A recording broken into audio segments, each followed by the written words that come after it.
नगरिया आजा आजा समरिया, सुनी है गोकुल नगरिया आजा आजा समरिया, सुनी है गोकुल नगरिया आजा आजा समरिया, आजा आजा समरिया, सुनी है गोकुल नगरिया आजा आजा समरिया।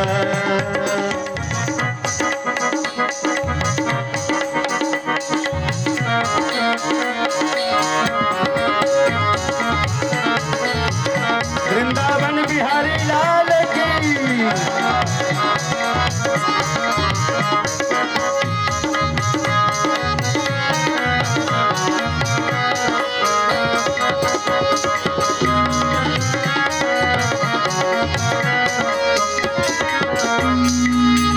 हो वृंदावन के तुम हो राजा, वृंदावन के तुम हो राजा, भक्तों को अब दर्श दिखा जा, भक्तों को अब दर्श दिखा जा, आके बजा जा मुरलिया, आके बजा जा मुरलिया, आजा आजा समरिया, आके बजा जा मुरलिया, आजा आजा समरिया, आजा आजा समरिया, आजा आजा समरिया, आजा आजा समरिया, आजा आजा समरिया,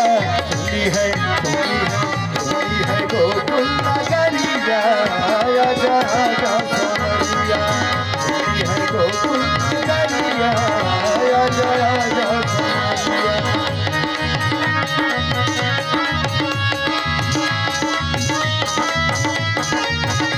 राधा रानी सरकार की, वृंदावन बिहारी लाल की।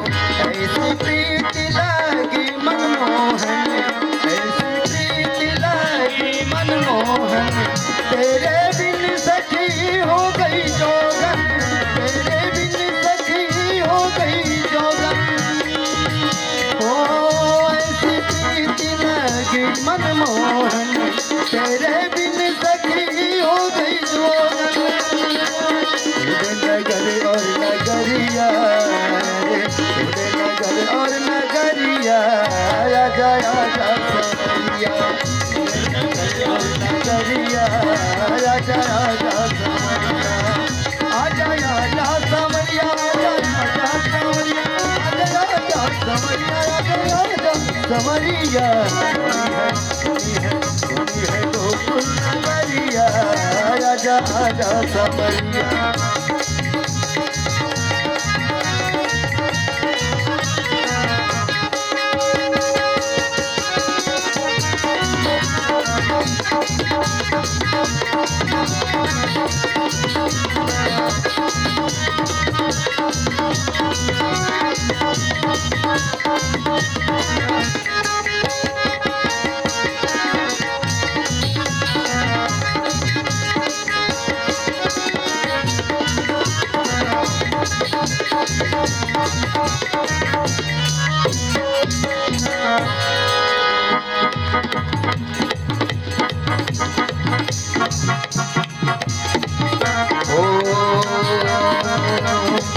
ब्रजनगरी की सब नर नारी,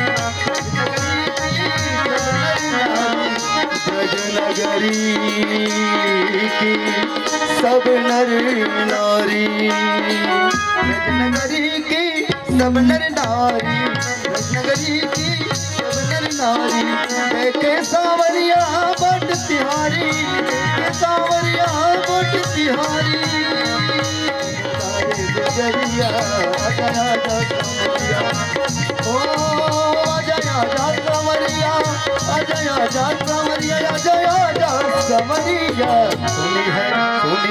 सुनी है गोकुल नगरिया आजा राजा समरिया है गोकुल नगरिया आजा राजा समरिया है गोकुल नगरिया आजा राजा समरिया है गोकुल नगरिया आजा राजा समरिया। बोले वृंदावन बिहारी लाल की, श्री राधा रानी सरकार की।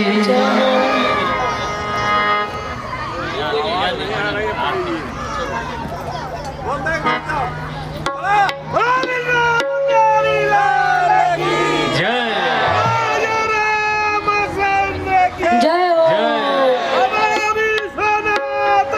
जय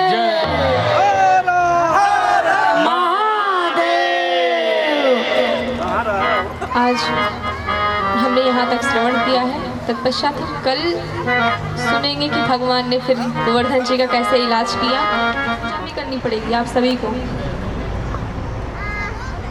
तो यथावत जो हो कृष्ण कन्हैया के लिए, जो हो रुक्मणी जी के लिए अपने अपने घर से लेकर आए, क्योंकि आप लोग को भी विवाह में सब बाराती बन के आएंगे, कुछ लोग घराती कुछ लोग बाराती। तो अब आप लोग सोच लीजिएगा कि क्या बनना है, बाराती की घराती। इस प्रकार से जो भी समझ में आए तो वो ले आइएगा, क्योंकि रुक्मणी जी का विवाह है, पूजन होगा, उनके चरणों का पूजन करेंगे हम सब। और आप लोग भी अपने अपने स्थान पे खड़े हो जाइए और आरती।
बिहारी तेरी आरती कर्पूरगौरं नारायणं कृष्णदामोदरं वासुदेवं श्रीधरं माधवं जानकीनायकं रामचन्द्रं भजे हरे राम राम राम हरे हरे हरे कृष्ण कृष्ण कृष्ण हरे हरे राम राम हरे हरे हरे कृष्ण कृष्ण कृष्ण हरे राम राम राम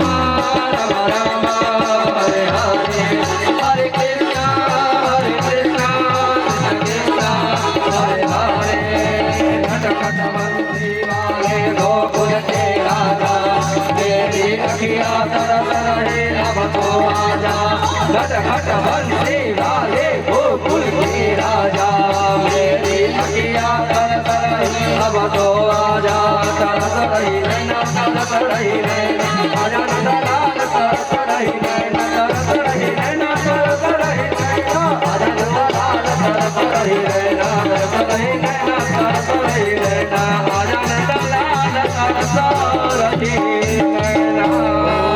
हर हर महादेव शंभो काशी हर हर महादेव शंभो काशी विश्वनाथ गंगे काशी विश्वनाथ गंगे हर हर महादेव शंभो काशी विश्वनाथ गंगे हर हर महादेव शंभो काशी विश्वनाथ गंगे। बड़े सच्चिदानंद भगवान की वृंदावन बिहारी लाल की जलेन पीतलीकरणं मंदमधुमांजलिः वृंदावन बिहारी लाल की श्री राधा रानी सरकार माता अन्नपूर्णा की संकट मोचन हनुमान जी महाराज की श्री सीताराम भगवान की श्री राधा रानी सरकार की बागेश्वर बालाजी सरकार की सदगुरु सन्यासी बाबा की परम पूज्य गुरुदेव भगवान की धर्म की अधर्म का प्राणियों में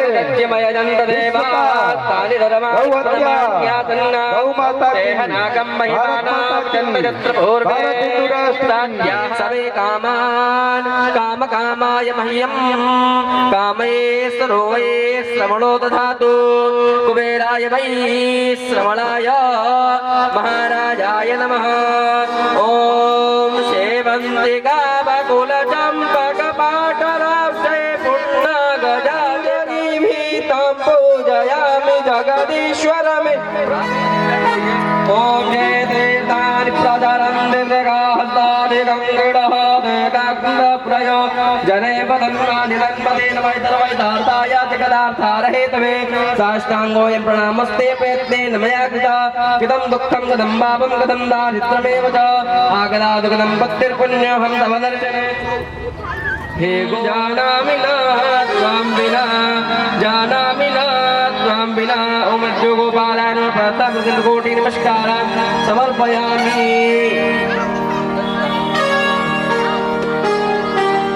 हरि ओम एकदन्ताय विद्महे वक्रतुण्डाय धीमहि तन्नो दन्तिः प्रचोदयात्। हरि ओम नारायणाय च विद्महे वासुदेवाय धीमहि तन्नो विष्णुः प्रचोदयात्।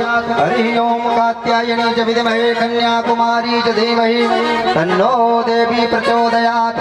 हरि ओम तत्पुरुषार्थ विद्महे महादेवाय च धीमहि तन्नो रुद्रः प्रचोदयात्। ओम नमः पार्वती पतये हर हर महादेव।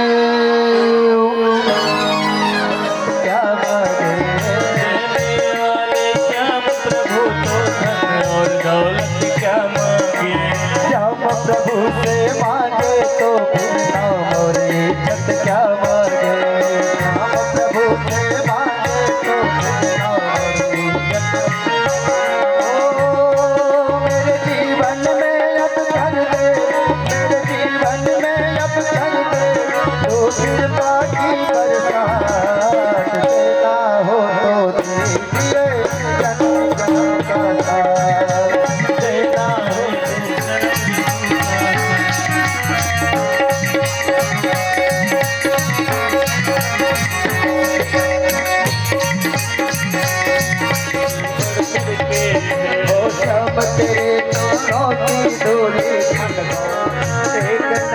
कृपा की बाबा नाम जग से महकी है। एक नजर